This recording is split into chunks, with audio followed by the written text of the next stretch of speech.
ശ്രീമദ് ഭാഗവതം 256 സ്കന്ധം 10 രണ്ടാമത്തെ അധ്യായ ഭാഗത്തിൽ 54-ാമത്തെ അധ്യായം. ഇത് രുക്മിണി വിവാഹമാണ്. അപ്പം രുക്മിണിയെ കൃഷ്ണൻ അപഹരിച്ചു കൊണ്ടുപോയതാണ് കഴിഞ്ഞതിൽ കണ്ടത്. ഇനി ആ വിവാഹവുമായിട്ട് ബന്ധപ്പെട്ട കാര്യങ്ങളാണ് പറയാൻ പോകുന്നത്. അപ്പം വിവാഹം എന്ന് പറയുമ്പോൾ ആ കാലഘട്ടത്തിലെ വിവാഹമായിട്ട് നമ്മൾ കാണണം. കൃഷ്ണൻ വിഭാവനം ചെയ്യുന്ന വിവാഹം, ആ കാലഘട്ടത്തിലെ വിവാഹം, ആ കാലഘട്ടത്തിലെ നമ്മളെപ്പോലെയുള്ള ആൾക്കാരുടെ വിവാഹവുമായിട്ട് ബന്ധപ്പെട്ട കാര്യങ്ങൾ തന്നെയാണ് പറയുന്നത്. കൃഷ്ണൻ എന്നത് ഈ ലോകത്തിലുള്ള എല്ലാം കൃഷ്ണനായിട്ട് കാണണം. കഥയിൽ മാത്രം ആ ഒരു സ്വഭാവവിശേഷമുള്ള ഒരു കഥാപാത്രമായിട്ട് അവതരിപ്പിക്കുകയാണ്. അതിൻ്റെ മാക്സിമം രൂപമാണ്. അതായത് പൂർണ്ണ രൂപമാണ്, പൂർണ്ണാവതാരമാണ്. അപ്പോൾ നമ്മളിലെല്ലാം ഉള്ള പ്രകൃതികൾ തന്നെയാണ്, സ്വഭാവവിശേഷങ്ങളാണ് ഈ കഥയിലൂടെ പറയാൻ പോകുന്നത്. അത് കൃഷ്ണനെ രുക്മിണിയെ വെച്ചുകൊണ്ട് പറയുകയാണ്. അപ്പം ശ്രീസുഖൻ പറയുകയാണ്, അതീവ കോപിഷ്ഠരായ ശിശുപാലാദികൾ വാഹനങ്ങളിലെല്ലാം കയറിയിട്ട് പടച്ചട്ടയോടുകൂടി എന്ത് ചെയ്തു? ശ്രീകൃഷ്ണനെ പിന്തുടർന്നു. ആയുധങ്ങളും വില്ലെല്ലാം എടുത്തുകൊണ്ട് ശ്രീകൃഷ്ണൻ്റെ പിന്നാലെ കുതിച്ചു. കാരണം അവരെ ഒരുമാതിരി കബളിപ്പിച്ച മാതിരിയാണ് കൊണ്ടുപോയിരിക്കുന്നത്. വഞ്ചിതരായിരിക്കുകയാണ്. അവരത് പ്രതീക്ഷിച്ചിട്ടില്ല. ഇപ്പം രണ്ടില് പിന്തുടരുന്ന അവരെ കണ്ടിട്ട് യാദവന്മാരെല്ലാം എന്ത് ചെയ്തു? വില്ലുകളെല്ലാം എടുത്തുകൊണ്ട് അവർക്ക് നേരെ നിലയുറപ്പിച്ചു. നേരെ തിരിഞ്ഞിട്ട് അവരെ അറ്റാക്ക് ചെയ്യാൻ വേണ്ടി തന്നെ നിന്നു. 3, യുദ്ധം നിപുണരായ ശത്രുക്കൾ മേഘങ്ങൾ മുകളിൽ വർഷിക്കുന്നത് പോലെ ശരവർഷത്തെ പൊഴിച്ചു. അപ്പം മേഘങ്ങൾ മലമുകളിലേക്ക് വർഷം പെയ്യുന്നത് പോലെ അത്രമാത്രം അമ്പുകൾ തൊടുത്തു എന്ന് പറഞ്ഞു കഴിഞ്ഞാൽ ആ മല മുഴുവൻ എന്തായിപ്പോവും? കാണാൻ പറ്റില്ല. മഴ കൊണ്ട് മലകൾ കാണാതെ എല്ലാം മൂടിപ്പോകുന്ന ഒരവസ്ഥയിൽ. അതേപോലെയാണ് അവർ ശരങ്ങൾ തൊടുത്തത്. കാരണം അത്രയും സേനകളുണ്ട്. ഇത് 4 സുന്ദരിയായ രുക്മിണി ഭർത്താവിൻ്റെ സൈന്യം, അപ്പം കൃഷ്ണനായി ഇടപെട്ടിട്ടൊന്നുമില്ല, സേനകളാണ് അറ്റാക്ക് ചെയ്തത്. അപ്പം സേനകളെ മുഴുവൻ മൂടിക്കളഞ്ഞു. ആര്? ശത്രുക്കളെ ശരങ്ങൾ. അപ്പം സുന്ദരിയായ രുക്മിണി ഭർത്താവിൻ്റെ സൈന്യത്തെ ശരവർഷങ്ങളാൽ മൂടപ്പെട്ടതായിട്ട് കണ്ടിട്ട് ഭയത്താൽ വ്യാകുലപ്പെടുകയും ലജ്ജയോടുകൂടി ഭർത്താവിൻ്റെ മുഖത്തേക്ക് നോക്കി. ഭഗവാന്റെ മുഖത്തേക്ക് നോക്കി. ലജ്ജയുണ്ട് നോക്കുന്നതിന്. അതേസമയം ഒരു വല്ലാത്ത വല്ലായ്മയോടുകൂടിയാണ് കൃഷ്ണനെ നോക്കിയത്. അപ്പോൾ ഭഗവാൻ മന്ദസ്മിതം തൂകിക്കൊണ്ട് പറഞ്ഞു, സുന്ദരി പേടിക്കേണ്ട. ഈ കാണുന്ന ശത്രു സൈന്യം ഇപ്പോൾ തന്നെ ഒടുങ്ങിപ്പോകും. ഈ കാണുന്ന ശത്രുക്കൾ സൈന്യത്തെ ഒന്നും അങ്ങനെ കണ്ടിട്ട് ഭയപ്പെടേണ്ട. എല്ലാം പെട്ടെന്ന് തന്നെ ഇല്ലാതാകും. ഇനി 6, അവരുടെ ആവിധമുള്ള പരാക്രമങ്ങളെ ക്ഷമിക്കുവാനാകാതെ ബലരാമനും മറ്റുള്ളവരും എല്ലാം കൂടിയിട്ട് അവരുടെ കുതിര, ആന, പിന്നെ തേര്, മൂലാവയെ അമ്പുകളാൽ എയ്ത് മുറിച്ചു. അപ്പം ബലരാമനെ എല്ലാം കൂടിയിട്ട് അമ്പ് ചെയ്തിട്ട് അവരെ രഥങ്ങളെയെല്ലാം മുറിച്ചു. ഒരു ഭയങ്കരമായ യുദ്ധം നടന്നു. എന്നിട്ട് തേര്, കുതിര, ആന മുതലായവയുടെ എല്ലാം പോരാളികളുടെ എല്ലാം തലകൾ അസംഖ്യം നിലത്ത് വീണ് കിടന്നു. അപ്പം അത്രയും വലിയ യുദ്ധം നടന്നു. പിന്നെ 8 വാളും വില്ലും ഗദയും കൈമേൽ പിടിച്ചുകൊണ്ടുള്ള കൈകൾ അവിടെ കിടക്കുന്നുണ്ട്. കൈയുണ്ട്, കൈ മാത്രം മുറിഞ്ഞിട്ട് അവിടെ കിടക്കുകയാണ്. പക്ഷേ ആ കൈമേൽ എന്തുണ്ട്? വാളും ഗദയെല്ലാം ഉണ്ട്. പിന്നെ കൈത്തണ്ടകൾ കുറേ കിടക്കുന്നുണ്ട്, തുടകൾ കുറേ കിടക്കുന്നുണ്ട്. പിന്നെ കുതിര പോലെയുള്ള എല്ലാം കുതിര, ആന ഇവടികളെല്ലാം, പിന്നെ ശത്രുസേനയുടെ എല്ലാം തലകളെല്ലാം അവിടെ ഇറ്റ് വീണ് കിടക്കുന്നുണ്ട്. അത്രയും വലിയൊരു യുദ്ധമാണ് അവിടെ നടന്നത്. ഇനി 9, യാദവർ വിജയിക്കുന്നത് കണ്ട ജരാസന്ധൻ്റെ സേനകൾ പിന്തിരിഞ്ഞോടി. അപ്പം യാദവന്മാർ ഈ വിജയിക്കുന്ന കണ്ടപ്പോൾ ജരാസന്ധൻ്റെ സേനകളിൽ എന്ത് ചെയ്തിട്ട് പിന്തിരിഞ്ഞോടിയിട്ട്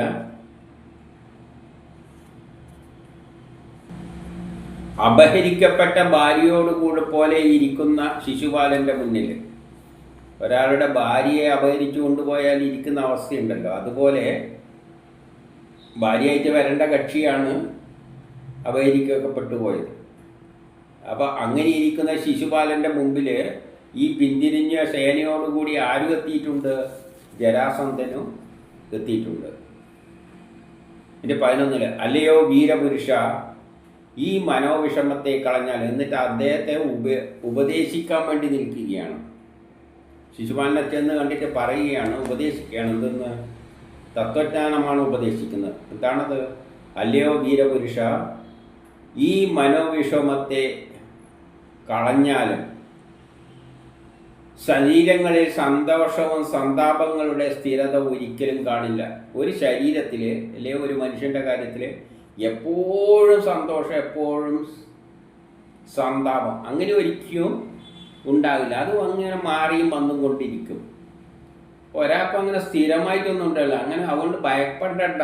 ഇപ്പം കുറച്ച് സന്താപം ഉണ്ടാവും, നാളെ ഇനിയും നല്ല വരുന്നാണ് സമാധാനിപ്പിക്കുന്നത്. മരം കൊണ്ടുള്ള മരപ്പാവയെ കളിപ്പിക്കുന്ന ഈ പാവ കളിക്കുന്ന ആൾക്കാരുണ്ടല്ലോ, അത് മരം കൊണ്ടിൻ്റെ പാവേനെ ഇങ്ങനെ കളിപ്പിക്കുമല്ലോ. നിഴൽ ഡ്രാമയെല്ലാം ഉണ്ടല്ലോ, പണ്ട് കാലത്തിലുണ്ടായിരുന്നു. നൂലും കെട്ടിയിട്ട് ഇങ്ങനെ അത് കളിക്കുന്നത് പോലെ ഈശ്വരൻ്റെ അധീനതയിലുള്ള ജീവൻ സുഖത്തിലും ദുഃഖത്തിലും ഇങ്ങനെ പെട്ടുകൊണ്ടിരിക്കുകയാണ്. ആ ഈശ്വരനാണ് ജീവനെ സുഖദുഃഖങ്ങളിൽ ഇങ്ങനെ കളിപ്പിച്ചുകൊണ്ടേ ഇരിക്കുന്നത്. അതുകൊണ്ട് നിന്നെ ഈശ്വരൻ കളിപ്പിക്കുന്നതായിട്ട് കണ്ടാൽ മതി. സമയം അത്ര ശരിയല്ല. 13, 23 അക്ഷയണി പടയുമായിട്ട് പുറപ്പെട്ട ഞാൻ, ആര്? ഈ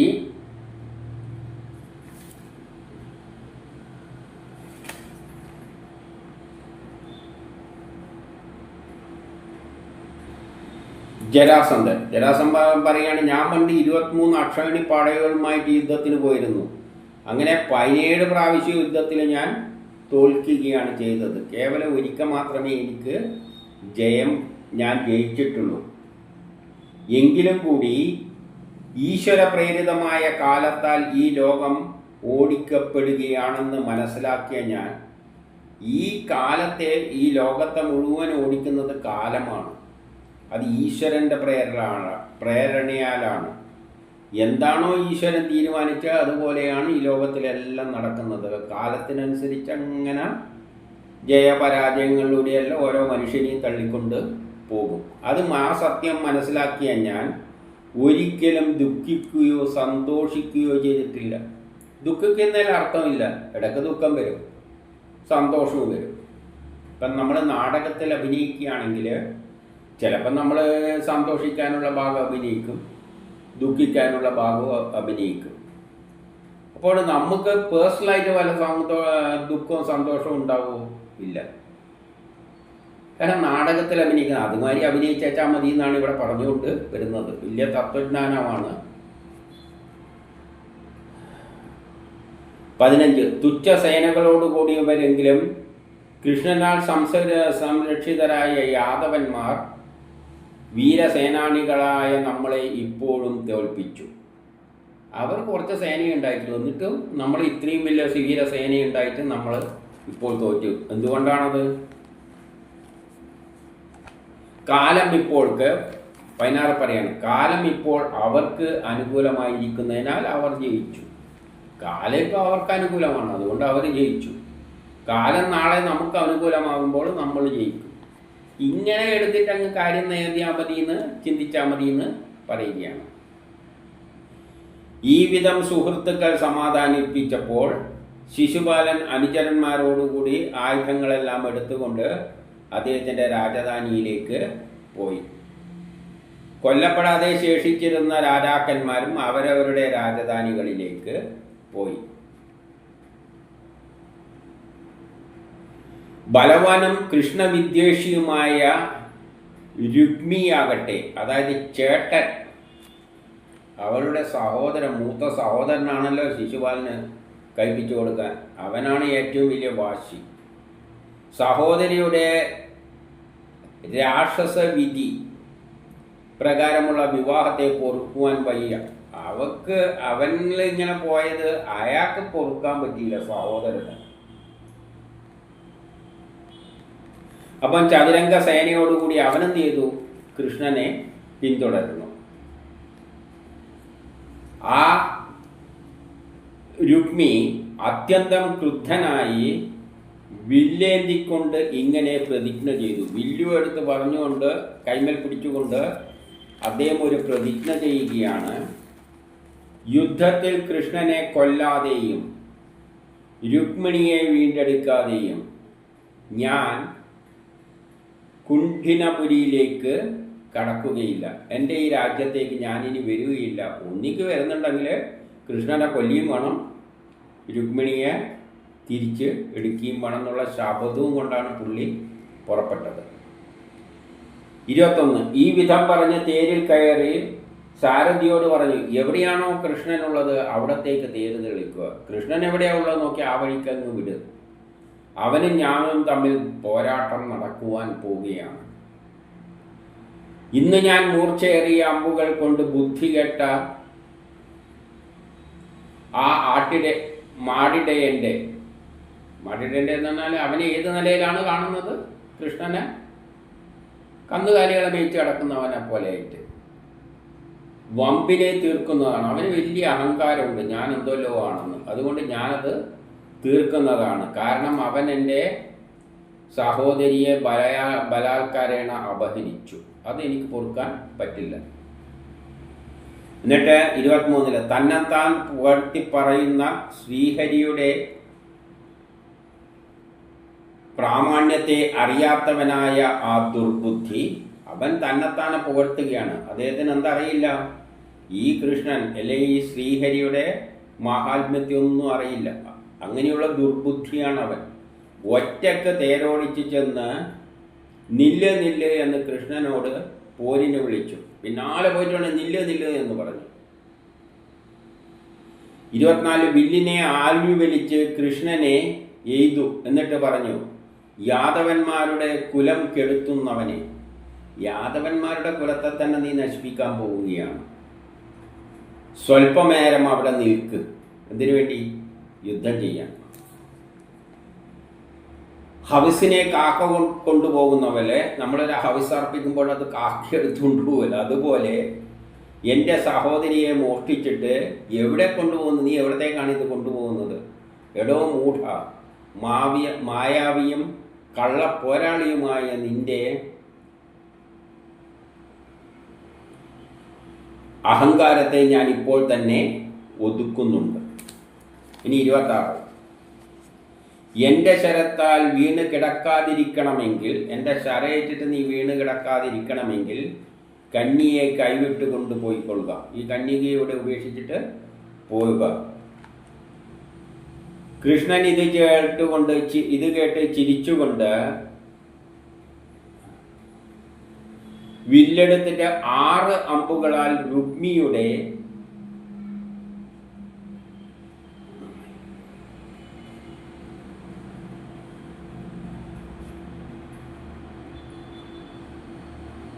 രക്മിക്ക് നേരെ എഴുതു 6 അമ്പുകൾ.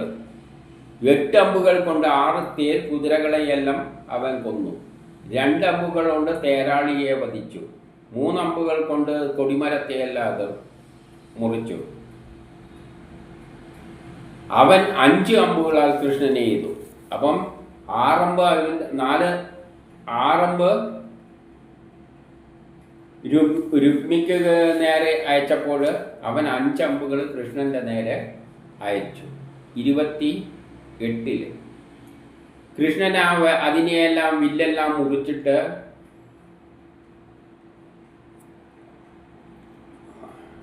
അവൻ വേറൊന്ന് കയ്യിലെടുക്കുമ്പോൾ അതിനെയും മുറിച്ചു. അപ്പോൾ അവൻ എന്ത് ചെയ്തു? ആ വില്ല് പൊട്ടിപ്പോയോട് വേറൊന്നെടുത്തു. അപ്പോൾ ആ വില്ലിനെയും മുറിച്ചു. പിന്നെ അവൻ ഇരുമ്പുലക്ക, കുന്തം, ശൂലം, വാള്, പരിചിക എന്നീ ആയുധങ്ങളെല്ലാം എടുത്ത് എടുക്കുമ്പോൾ അതിനെയെല്ലാം കൃഷ്ണൻ മുറിച്ചു. അനന്തരം വാളെടുത്തുകൊണ്ട് ക്രുദ്ധനായിട്ട്, അപ്പം കയ്യിൽ വില്ലെല്ലാം എടുക്കുമ്പോൾ ആയുധങ്ങൾ കുന്തമെല്ലാം എടുക്കുമ്പോൾ അതെല്ലാം മുറിച്ചു കളയണം. അപ്പം പിന്നെ ദേഷ്യം പിടിച്ചിട്ട് അവനെന്ത് ചെയ്തു? വാളെടുത്തിട്ട് ക്രുദ്ധനായിട്ട് രുക്മി തേരിൽ നിന്ന് എന്ത് ചെയ്തു? നേരെ എടുത്ത് ചാടിയിട്ട് കൃഷ്ണന്റെ നേരെ പാഞ്ഞു വന്നു. അപ്പം വന്നെടുക്കുന്ന വില്ലിനെയും പരിചയെയും അമ്പുകൾ കൊണ്ട് നുറുക്കി വിട്ടു. ആര്? കൃഷ്ണൻ. എന്നിട്ട് രുക്മിയെ കൊല്ലാൻ വേണ്ടിയിട്ട് മൂർച്ചയുള്ള വാള് കയ്യിലെടുത്തു.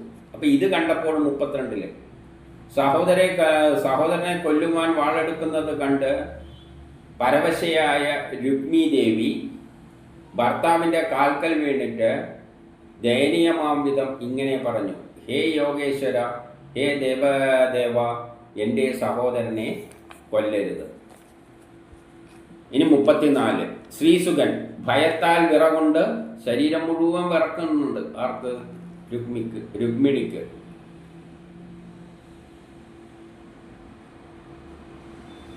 പിന്നെ എന്തുകൊണ്ട്? ശോകം കൊണ്ടിട്ട് വിളറിയ മുഖത്തോടുകൂടി തടയപ്പെട്ട ശബ്ദത്തോടുകൂടി അവൾ എന്ത് ചെയ്തു? കൃഷ്ണന്റെ തൃപ്പാദങ്ങളിൽ കയറി പിടിച്ചു. എന്നിട്ട് അവനെ തൊഴുതുകൊണ്ട് നിന്നപ്പോൾ അവനെ കൊല്ലുന്നതിൽ നിന്നും കൃഷ്ണൻ പിന്മാറി. അപ്പോൾ 35 എന്നിട്ട് അവനെ വസ്ത്രം കൊണ്ട് കെട്ടിയിട്ടു. കിട്ടിയൊരു വസ്ത്രം എടുത്തിട്ട് അവനെ കെട്ടിയിട്ടിട്ട് അവൻ്റെ മീശയും തലമുടിയെല്ലാം കുറേ ഭാഗത്തുനിന്ന് അവിടുന്ന് ഇവിടുന്നെല്ലായിട്ട് മുറിച്ചിട്ട് ഒരു കോമാളിയെ പോലെ ആക്കിയിട്ട് വിട്ടു. ഒരു കോമാളിനെ പോലെ മീശ പകുതി, മുടി അങ്ങനെ അവിടെ ഇവിടെയെല്ലാം മുറിച്ചിട്ട് വിട്ടു. ആ സമയം യാദവസേന അവിടെ വന്നെത്തി. അപ്പം ആ സമയത്ത് ആ യാദവസേന എന്ത് ചെയ്തു എന്ന് വെച്ചാൽ ആന കലക്കുന്നത് പോലെ ശത്രുക്കളെ എല്ലാം കൊന്നൊടുക്കിയിരുന്നു. ഇത് ഇപ്പുറം നടക്കുമ്പോൾ യാദവസേന കുളത്തിൽ ആന കലക്കുന്നത് മാതിരി ആ ശത്രുസേന മുഴുവൻ യാദവസേനയും ആരെല്ലാം കൂടിയിട്ട് ബലരാമനെല്ലാം കൂടിയിട്ട് കൊന്നൊടുക്കിയിരുന്നു. എന്നിട്ട് അതെല്ലാം കഴിഞ്ഞതിൻ്റെ ശേഷം അവർ തിരിച്ചു വന്നപ്പോൾ അവർ രുക്മിയെ ആവിധം കെട്ടിയിട്ടതായിട്ട് കണ്ട് ദയാലുവായ ബലരാമൻ. അപ്പം ബലരാമന് ദയ തോന്നി. കാരണം ഇതാരാണ്? ഇവരുടെ സഹോദരനാണ്, ചേട്ടനുമാണല്ലോ. ചേട്ടൻ വന്നതിൻ്റെ ശേഷം അവനെ കെട്ടഴിച്ച് വിട്ട ശേഷം കൃഷ്ണനോട് ഇങ്ങനെ പറഞ്ഞു. വന്ന ഉടനെ അവനെ കെട്ടുനിന്ന് അങ്ങ് മോചിപ്പിച്ചു. കൃഷ്ണ, നിന്നാൽ ചെയ്യപ്പെട്ട ഈ പ്രവൃത്തി ഭംഗിയായില്ല. നീ ചെയ്ത ഈ പ്രവൃത്തി ഒട്ടും ശരിയായില്ല. എന്തിനു വേണ്ടിയാണെന്ന് വെച്ചാൽ ഈ 2 പേരെയും ഒന്ന് ആശ്വസിപ്പിക്കാനാണ്. അതിൽ ചില സത്യങ്ങളുണ്ട്, അതാണ് പറയാൻ പോകുന്നത്. കൃഷ്ണ, നിന്നാൽ ചെയ്യപ്പെട്ട ഈ പ്രവൃത്തി ഭംഗിയായില്ല. നിനക്കിത് ചീത്തപ്പേരുണ്ടാക്കും. ബന്ധുവിനെ ഇങ്ങനെ വികൃതമാക്കുന്നത് ബന്ധുവധത്തിന് തുല്യം തന്നെയാണ്. ബന്ധുക്കളെ ഇങ്ങനെ വികൃതമാക്കി വിടുന്നത് ആ ബന്ധുവിനെ കൊല്ലുന്നതിന് സമാനമാണ്. എൻ്റെ ആരോട് പറഞ്ഞു? രുക്മിണിയോട് പറഞ്ഞു. ഉത്തമേ, സഹോദരന് വൈഷമ്യം വന്നതിൽ ഞങ്ങളോട് ദേഷ്യമൊന്നും അരുത്. കാരണം രുക്മിയുടെ സഹോദരനാണ്, എന്തായാലും സ്വാഭാവികമായിട്ടുണ്ടാവുമല്ലോ, കൂടപ്പുറപ്പല്ല. അതുകൊണ്ട് ഞങ്ങളോട് വിഷമമൊന്നും തോന്നരുത്. അവിടെ വാക്യം മറ്റേ തത്വോപദേശമാണ്. എന്ത്? സുഖവും ദുഃഖവും ഉണ്ടാകുന്നത് മറ്റാരുമല്ല. നമ്മുടെ സുഖവും ദുഃഖവും ഒന്നും ഉണ്ടാക്കുന്നത് ആരല്ല? മറ്റാരുമല്ല, നമ്മൾ തന്നെയാണ്.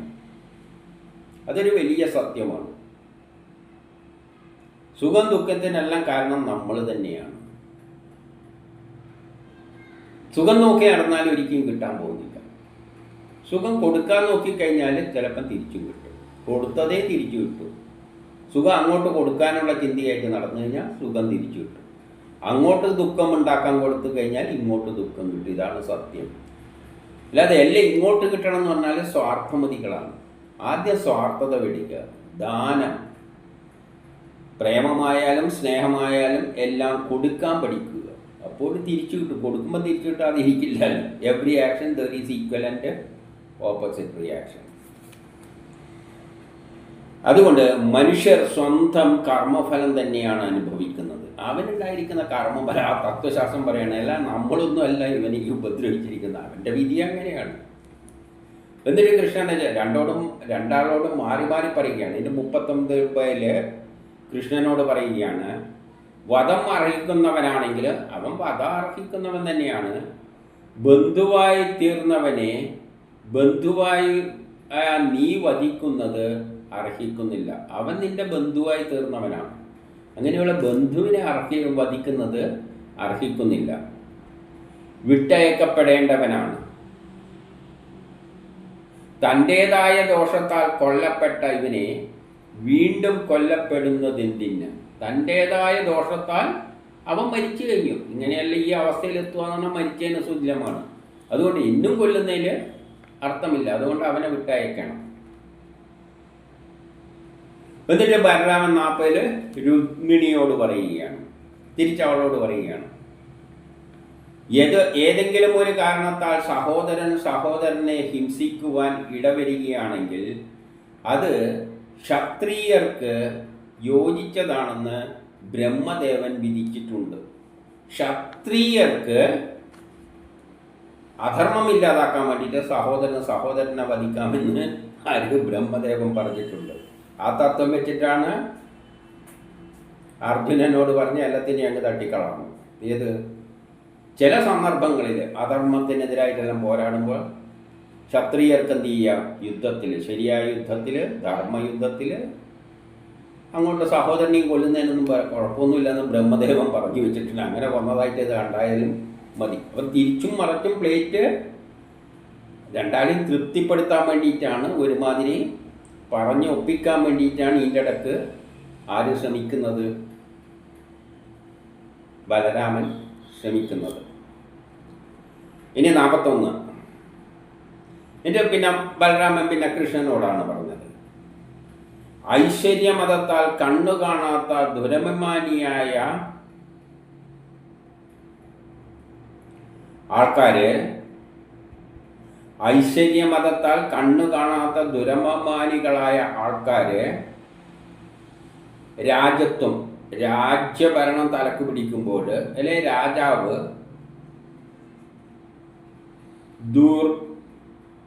പിന്നെന്ത്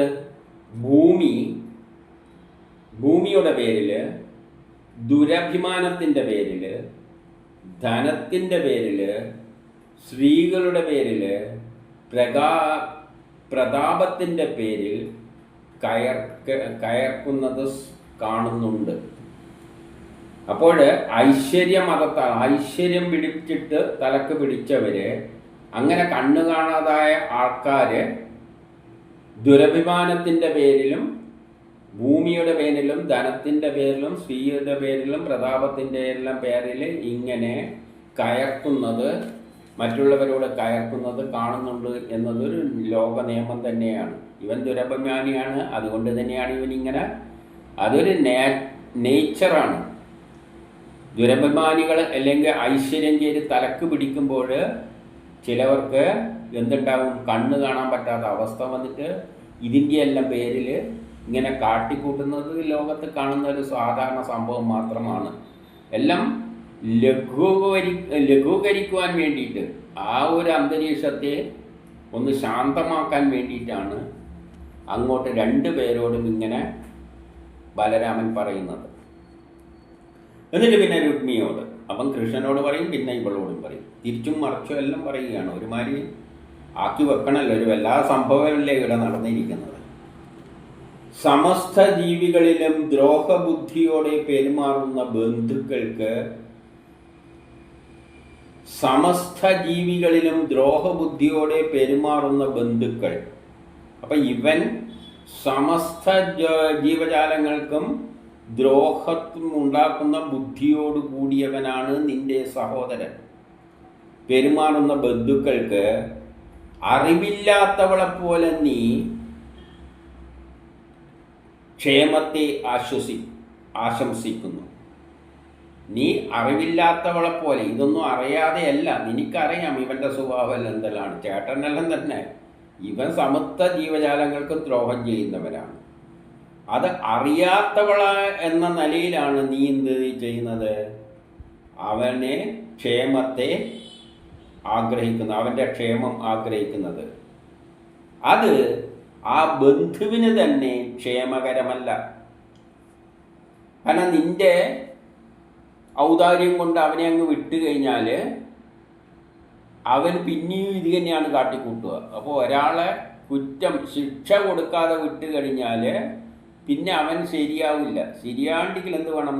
ആ ശരിയായ ശിക്ഷ കിട്ടിയാൽ മാത്രമേ പിന്നെ അവൻ നേര് പഠിക്കുകയുള്ളൂ. അല്ലാതെ ആരെങ്കിലും ഔദാര്യം കൊണ്ട് അവനെ പിന്നെ ആ പോട്ട് വിട്ട്. ഇപ്പം ഈ മക്കൾ കുറ്റം ചെയ്യുമ്പോൾ അച്ഛന്മാർ എന്തെങ്കിലും അടിക്കുകയോ മറ്റോ ചെയ്യുമ്പോൾ പൊതുവെ അമ്മമാരെന്ത് ചെയ്യുമെന്ന് വെച്ചാൽ പിടിച്ചു, വേണ്ട വേണ്ട, ഇവനെ ചെറിയ കുട്ടിയല്ലേ മറ്റേയല്ലേ എന്ന് പറഞ്ഞ് വിട്ട് കഴിഞ്ഞാൽ വലുതാകുമ്പോൾ ഇവനെന്തായി മാറും? തോന്നിയവാസിയായിട്ട് മാറും. അതുകൊണ്ട് സ്നേഹം പ്രകടിപ്പിക്കേണ്ടത് പലപ്പോഴും എന്തായി തീരുന്നുണ്ട്? അവൻ്റെ ദോഷത്തിന് തന്നെയാണ്. അവൻ ദുഷിച്ചതായി പിന്നെയും പോകുന്നതിന് പ്രേരിപ്പിക്കും എന്നാണ് ഒരു തത്വമാണ് ഇവിടെ പറഞ്ഞുകൊണ്ട് വരുന്നത്. അങ്ങനെ പല കാര്യങ്ങളും ഇതിൽ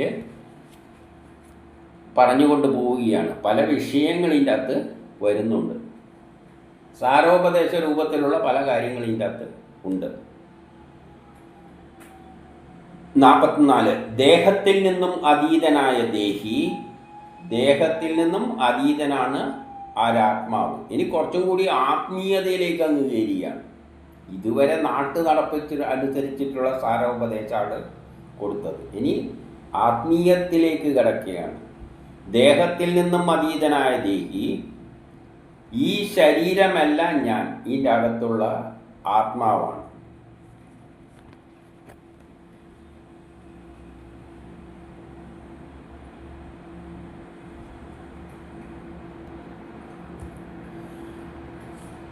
ആ ആത്മാവ്, ആ ദേഹി ആത്മാവാണ്.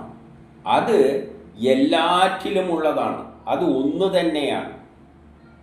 അപ്പം ഈ ശരീരത്തിന് എതിരായ, ശരീരവുമായിട്ട് ബന്ധമില്ലാത്ത അതീതനായ ഈ ദേഹി, അതിൻ്റെ ഉള്ളിലുള്ള ആത്മാവ്, പുറത്തുള്ള എല്ലാം വ്യാപിച്ചു കിടക്കുന്ന ആത്മാവും ഒന്ന് തന്നെയാണ്. അതായത് നിന്റെ സഹോദരൻ്റെ ഉള്ളിലുള്ള ആത്മാവും നമ്മിലുള്ള ആത്മാവ് എല്ലാം ഒന്ന് തന്നെയാണ്. എല്ലാത്തിനെയും ഒന്നായി കാണാൻ പറ്റണം. ഇത് സഹോദരൻ എന്ന നിലയിൽ കാണേണ്ട കാര്യമൊന്നുമില്ല. ഈ ശരീരം എന്തുമല്ല,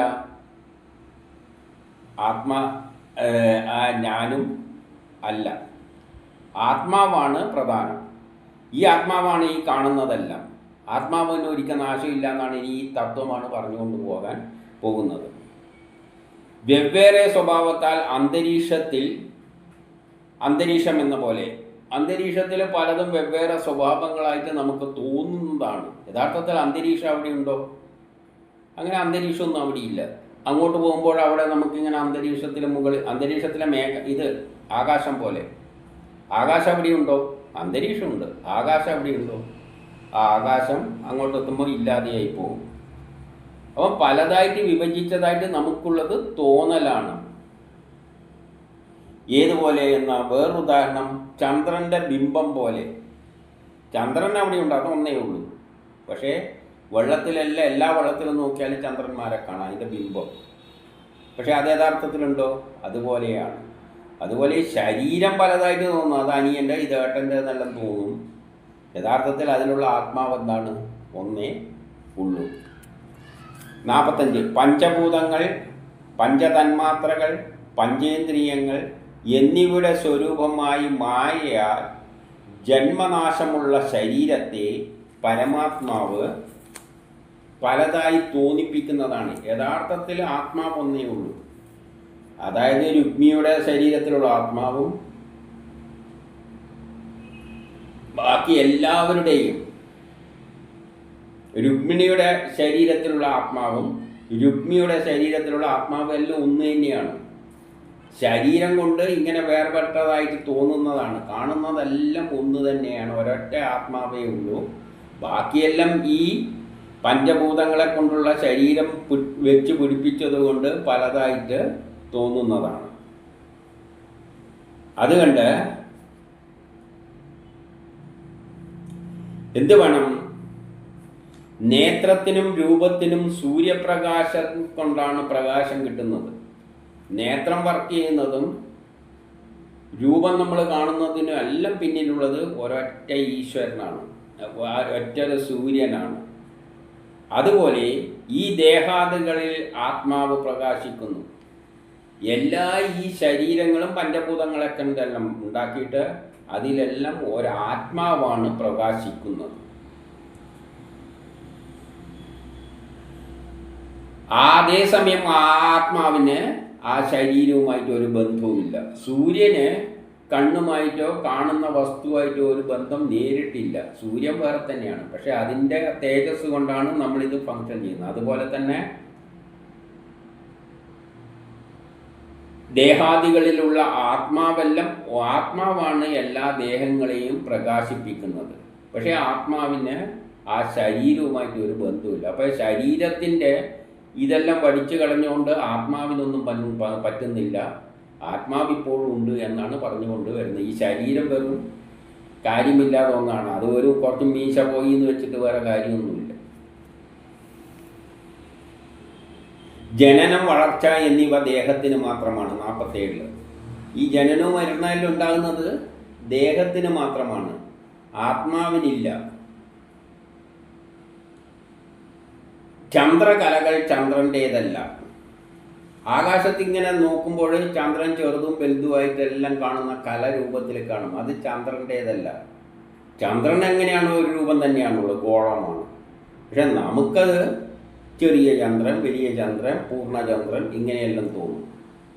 അതുപോലെ ആത്മാവിൻ്റെ നാശം എന്ന് നമുക്ക് തോന്നുന്നത് ചന്ദ്രൻ്റെ കർത്തവാബ് പോലെയാണ്. കർത്തവാബിന് ചന്ദ്രനെ കാണില്ല, അതുകൊണ്ട് ചന്ദ്രൻ ഇല്ലാതായിട്ടുണ്ടോ? ഇല്ല. അതുപോലെ ആത്മനാശം, ഇയാൾ മരിച്ചെന്ന് വെച്ചിട്ട് അല്ല, ഇയാൾക്ക് എന്തെങ്കിലും പറ്റിയെന്ന് വെച്ചിട്ട് ആത്മാവിനെന്തെങ്കിലും പറ്റിയിട്ടുണ്ടോ? ഒരു ചുക്കും. ഇയാൾ മരിച്ചാലും ആത്മാവിനൊന്നും പറ്റുന്നില്ല. അതുപോലെ കണ്ടോളണം.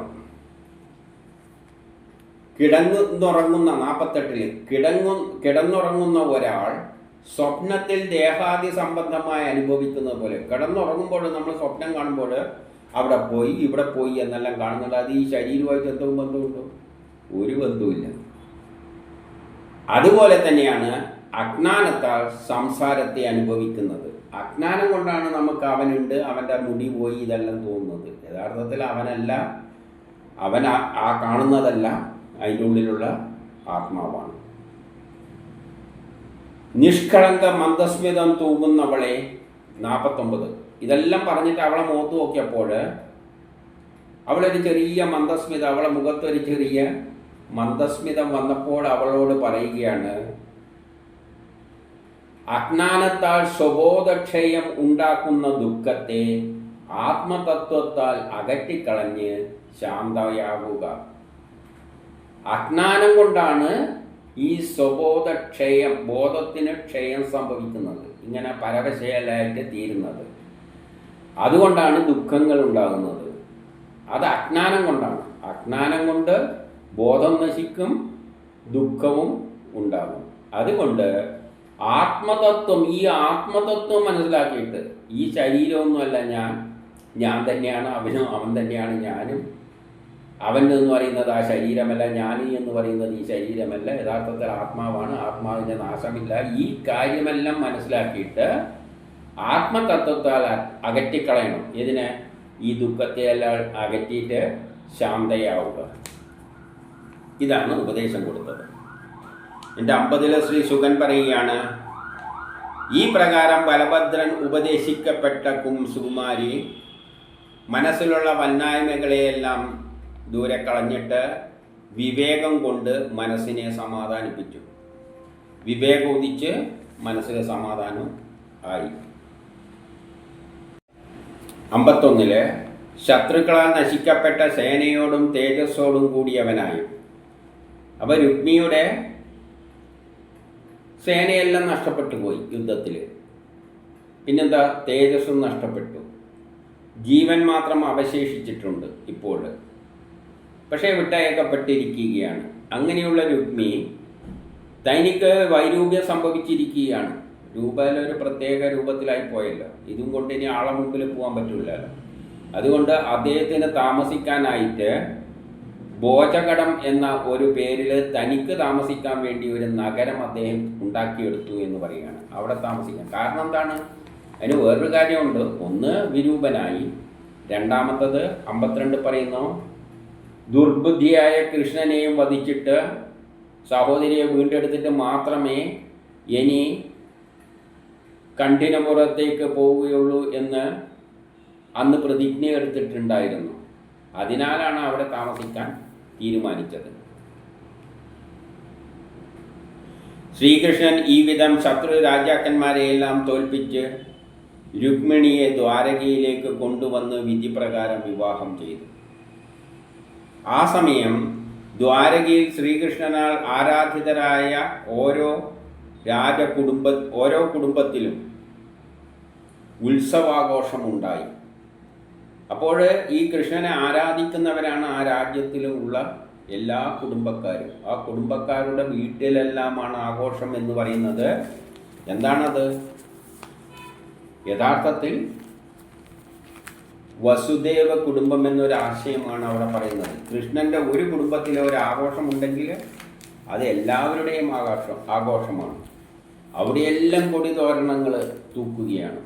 കൃഷ്ണൻ്റെ വിവാഹത്തിന് ആ ദേശവാസികളെല്ലാം അവരുടെ കുടുംബത്തിൽ ഇങ്ങനെയാണ്.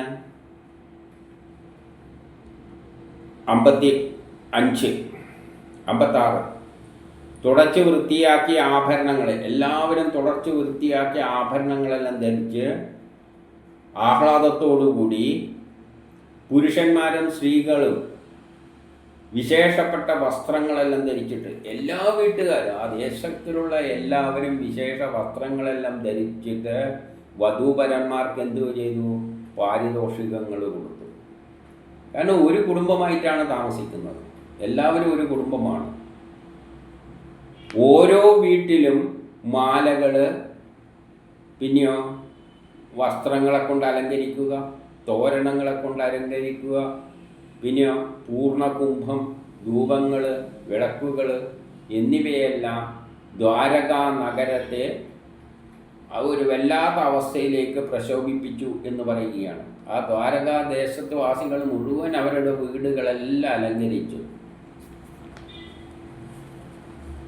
ഇനി 57 ക്ഷണിച്ചു വരുത്തിയ രാജാക്കന്മാരുടെ മദനീരൊഴുകുന്ന ഗജങ്ങളാൽ നനക്കപ്പെട്ട മാർഗങ്ങൾ. പല രാജാക്കന്മാരെയെല്ലാം ക്ഷണിച്ചു വരുത്തിയിട്ടുണ്ട്. വേറെ നാട്ടിലെ രാജാക്കന്മാരെയെല്ലാം ക്ഷണിച്ചു വരുത്തിയപ്പോൾ അവരെല്ലാം മദനീരൊഴുകുന്ന ആനകളുമായിട്ട്, ഇതെപ്പോഴും ആനകളെ ഒരു ഗുണം പറയുകയാണ്, മദനീരൊഴുകണം എന്നാണ് പറയുന്നത്. ആ നീരൊഴുകൊണ്ട് ആ വീഥികളെല്ലാം ഒരു നനക്കപ്പെട്ടു എന്ന് പറയുകയാണ്. അത് വലിയ നല്ലൊരു കാര്യമായിട്ട് കാണുകയാണ്. വഴിയിലെ പിന്നെ എന്തുണ്ട്? വാഴക്കൊലകളെല്ലാം ഇങ്ങനെ കെട്ടിവെച്ചിട്ടുണ്ട്, കമുങ്ങുകളെല്ലാം എന്നിവയെല്ലാം കൊണ്ട് അലങ്കരിച്ചിരിക്കുകയാണ് വഴികൾ മുഴുവൻ. 58 ആ വിവാഹോത്സവത്തിൽ അങ്ങുമിങ്ങും പറന്ന് നടക്കുന്ന പോലെ എല്ലായിടവും ജനങ്ങൾ അങ്ങോട്ടും ഇങ്ങോട്ടും എല്ലാം നടക്കുകയാണ്. അത് ഗുരുദേശക്കാർ, ശുദ്ധയന്മാർ, കേകയന്മാർ, വിദർഭന്മാർ, യാദവന്മാർ, കുന്തി വംശജർ, അങ്ങനെയുള്ളവരെല്ലാം അന്യോന്യം ആഹ്ലാദം പ്രകടിപ്പിച്ചുകൊണ്ട് അങ്ങോട്ടും എല്ലാ ദേശവാസികളെയും വിളിച്ചിരിക്കുകയാണ്.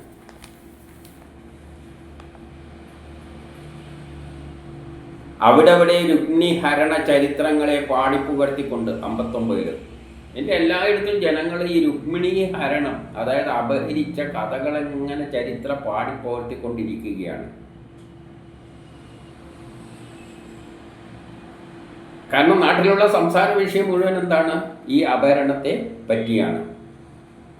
ആ ദേശവാസികളെല്ലാം അതെല്ലാം കഥകളെല്ലാം കേട്ടിട്ട് ആ ചരിതങ്ങൾ കേട്ടിട്ട് അത്ഭുത സ്തബ്ധരായി പോയി എന്ന് പറയുകയാണ്.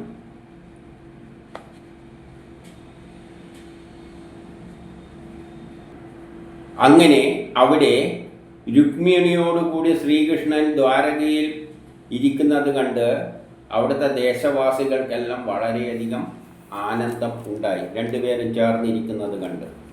യഥാർത്ഥത്തിൽ ഇത് ആ കാലഘട്ടത്തിലെ വിവാഹത്തെ പറ്റി ഇഷ്ടപ്പെട്ടവരെ കല്യാണം കഴിക്കുക. ആ കല്യാണം തന്നെ എല്ലാ നാട്ടിൻ്റെയും ഒരു ആഘോഷമാണ്, എല്ലാവരുടേതാണ്. ഒരു വ്യക്തി എന്നത് ഒരു കുടുംബത്തിൻ്റെയോ ഏതെങ്കിലും ഒരു വംശത്തിൻ്റെയോ ഒന്നുമല്ല, എല്ലാവരുടേതാണ്. ലോകം എന്ന് പറഞ്ഞാൽ ഒരു കുടുംബത്തിലെ അംഗത്തെ പോലെ ആകണം, അതാണ് ഒരാശയം. രണ്ടാമത്തത്, കൃഷ്ണൻ എന്നത് പുരുഷനാണെങ്കിൽ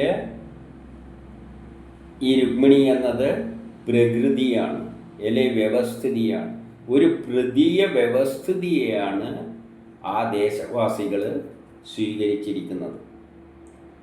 പുരുഷനും പ്രകൃതി എന്ന നിലയിൽ കാണുമ്പോൾ ഒരു വ്യവസ്ഥിതി, പുതിയൊരു വ്യവസ്ഥിതിയാണ് അവിടെ ഉണ്ടായിരിക്കുന്നത്. അതുകൊണ്ടാണ് ആ ലോകമുള്ള ആ ദേശത്തെ ജനങ്ങളെല്ലാം അത് ആഘോഷിക്കുന്നത്. എവിടെ ഉണ്ടായതാണ്?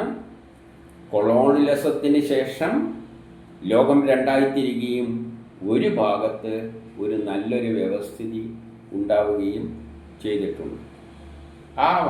അതാണ് യാദവ വംശം.